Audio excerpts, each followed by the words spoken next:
est-ce que peuvent venir me rejoindre à la tribune les représentants de Cyflotech, Secure, Ineurope, Amareco, Ecocéan, Ecogest et Women for Sea pour nous présenter chacun en 1 minute 30 grand maximum, parce que vous êtes nombreux, les solutions que vous proposez concrètement, à la fois donc 2 sujets pour cet après-midi, à la fois justement les installations, hein, comment on fait, qu'est-ce qu'on met, etc. Est-ce que tout le monde va arriver à se caser? Oui, on va y arriver. On va y arriver. Et puis aussi, comment est-ce qu'on sensibilise à la préservation de l'herbier? Alors, premier intervenant, Cyflotech. C'est moi. Bonjour. Bonjour.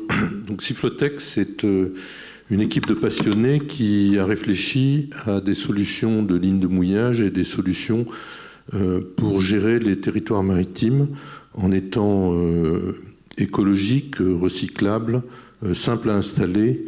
Et nous avons développé des solutions de mouillage individuels et collectifs, des bases de vie, des bases de travail, mouillées sur une ligne de mouillage brevetée qui s'appelle le Cyflotech Pod, qui permet de réduire le rayon d'évitement. Et vous le voyez sur l'image, si vous mettez 5-6 bateaux, vous réduisez le rayon d'évitement d'autant de la surface nécessaire sur la mer. Et donc vous pouvez soit, dans des opérations commerciales, mettre plus de bateaux, soit restituer énormément d'eau.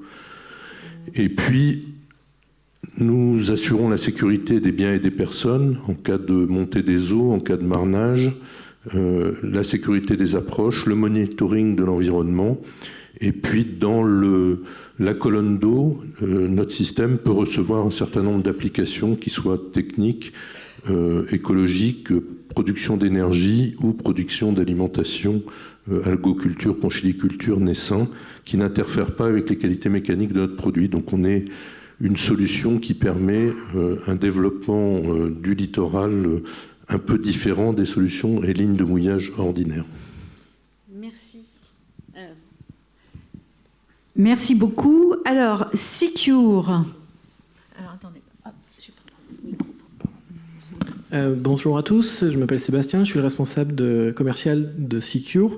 Notre ancien nom c'était Géocorail pour ceux qui nous connaissaient. Donc on a 1 minute, c'est ça? Oui. On est large. En fait, on fait du caillou. Vous avez le droit de prendre moi. Merci. Alors, le suivant. Donc, effectivement, on fait du caillou. Vous avez un petit schéma. On fait une électrolyse de l'eau de mer qui permet de générer in situ une roche à base des sels minéraux et des sédiments qui sont présents dans l'eau de mer. Donc, on a un produit qui est 100% naturel, 100% biocompatible. Et comme ça se met sur de l'acier, alors je vous passe toutes les applications qui peuvent être diverses et variées. On va parler de ce qui nous importe aujourd'hui, notamment la partie ancrage. Ça veut dire qu'on peut installer ça sur des ancres ou ce qu'on fait déjà en Bretagne sur des corps morts où il faut les complexifier par exemple, plutôt qu'avoir un gros cube de béton. L'intérêt est multiple. Un, on améliore la performance des ancres si on veut passer par exemple d'un bateau de 12 mètres à un bateau de 24 mètres au bout d'un an. Par le matériau qui va générer autour, on pourrait le faire. On évite tout ce qui est galvanisation sur les ancres. Galvanisation égale zinc à relarguer dans l'eau, qui est obligatoire aujourd'hui techniquement si on veut pas que notre ancre ne rouille. On a une durabilité puisque à partir du moment où le matériau est installé, il n'y a plus de corrosion du tout. Donc ça durera le temps que ça durera, enfin autant qu'on voudra. C'est réversible, c'est un prérequis, mais je le dis pas, mais voilà. Et voilà. Et en fait, on a un produit vraiment polymorphe qui permet de s'installer n'importe où, en complément ou à la place de solutions traditionnelles, puisqu'on en a marre d'avoir du béton partout dans l'eau et des morceaux d'acier tout pourris. Excusez-moi l'expression, mais c'est le cas.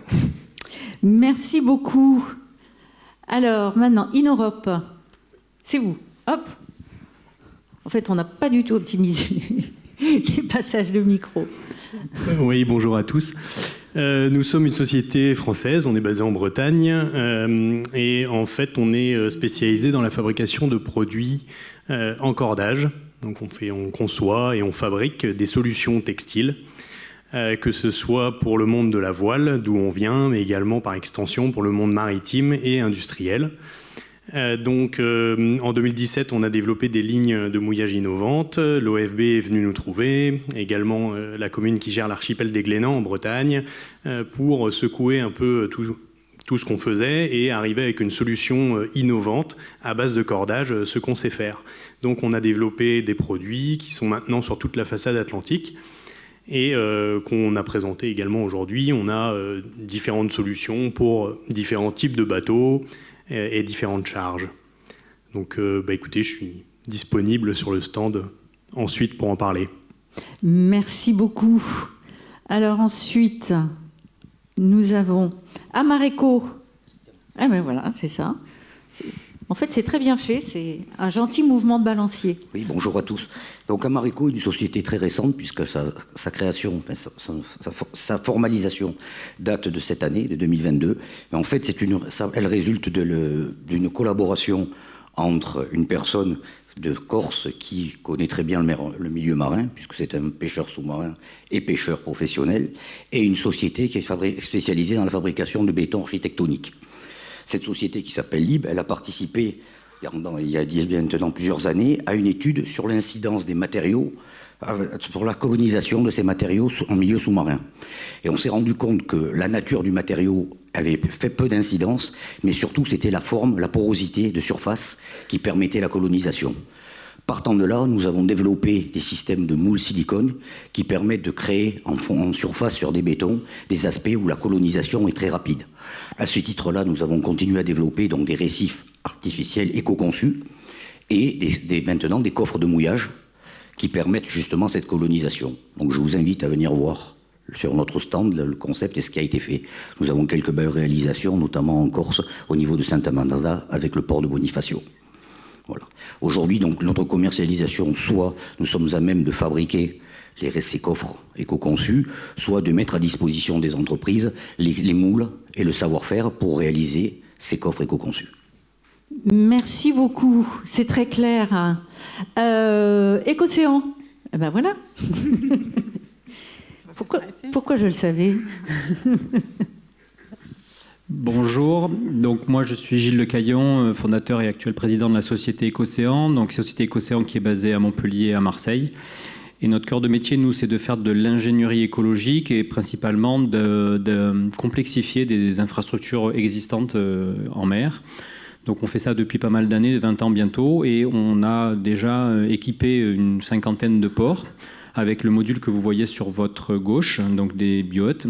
Et ces biohuttes, en fait, on peut venir aujourd'hui, on a quelques retours d'expérience qui commencent à arriver sur des corps morts écologiques en béton. Donc là, nous, on ne propose pas le corps mort, on vient juste le complexifier.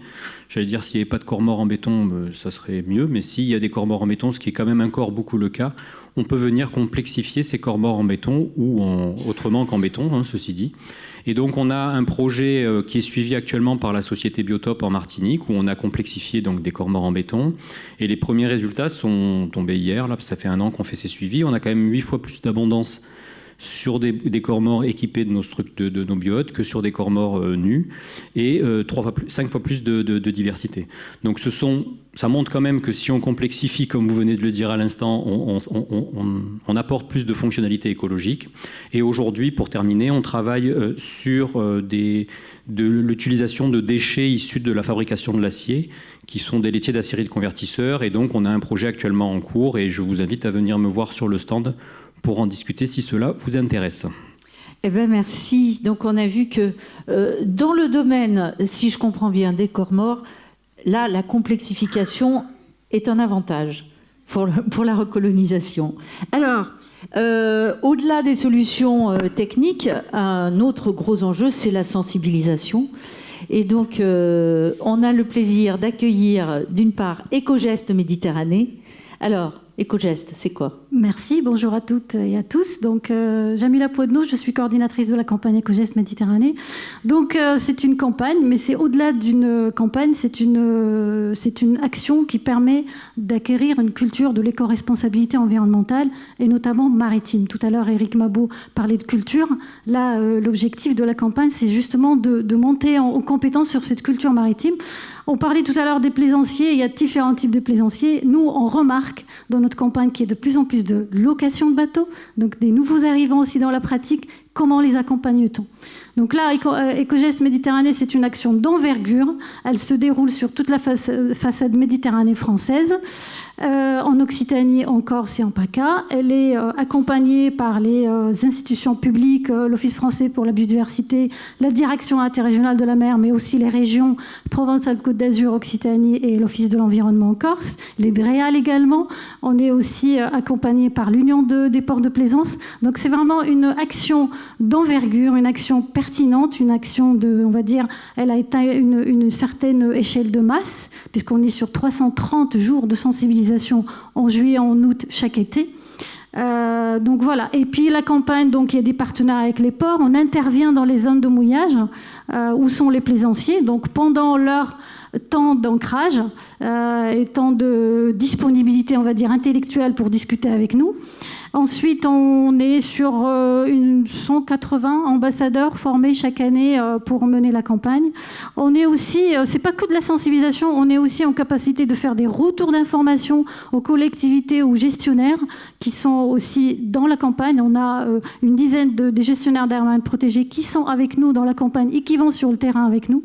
Et ensuite, des indicateurs aussi d'évolution des usages ou des pratiques des plaisanciers. Des indicateurs, là, on en prend par exemple un qui est très, très simple. On suit par exemple les produits écolabellisés. Vous me direz, ça n'a rien à voir avec le mouillage. Mais il y a certaines choses qui sont plus faciles à suivre que d'autres. Là, c'est un geste qu'on observe depuis 2011 et on voit bien que les plaisanciers sensibilisés par la campagne Éco-Gestes Méditerranée sont plus enclins à aller vers des pratiques environnementales intéressantes. Donc un allié, vous êtes un allié essentiel dans le fait que les semelles soient utilisées et respectées. Tout à fait. Merci. Alors, Nathalie, donc vous, Women for Sea. Bonjour. Donc l'association Women for Sea rassemble des femmes engagées pour la mer et les hommes qui s'engagent à leur côté. Et ensemble, on crée des projets de valorisation de la femme dans le milieu maritime, mais aussi des projets de protection du milieu marin. Et moi-même, je suis capitaine de bateau et donc engagée, et c'est pour ça aussi qu'on est ici. Aujourd'hui, on le sait tous, la plaisance explose sur le littoral méditerranéen. Il y a diverses études qui montrent 3 constats sur les pratiques des plaisanciers. D'abord, les plaisanciers ne sont pas ou peu conscients de leur impact sur le milieu marin. Deuxièmement, il existe de nombreuses campagne de communication, de sensibilisation, mais visiblement, elle n'arrive pas à bon port.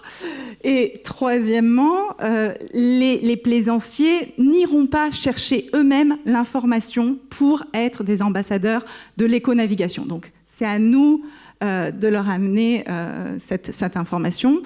Et donc, pour répondre à cette problématique, nous avons créé des vidéos que l'on a tournées la semaine dernière au Frioul.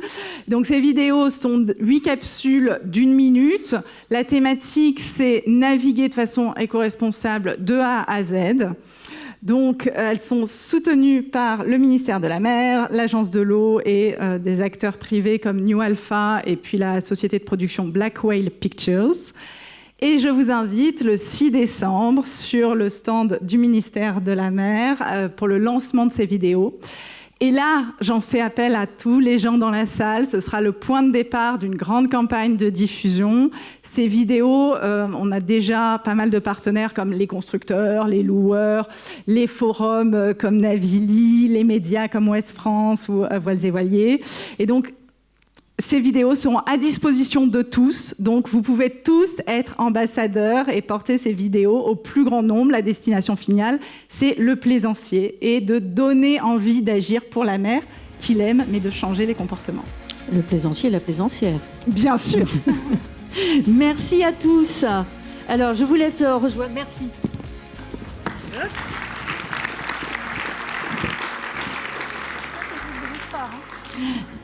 Donc on le voit de l'aide aussi à travers ces campagnes de sensibilisation.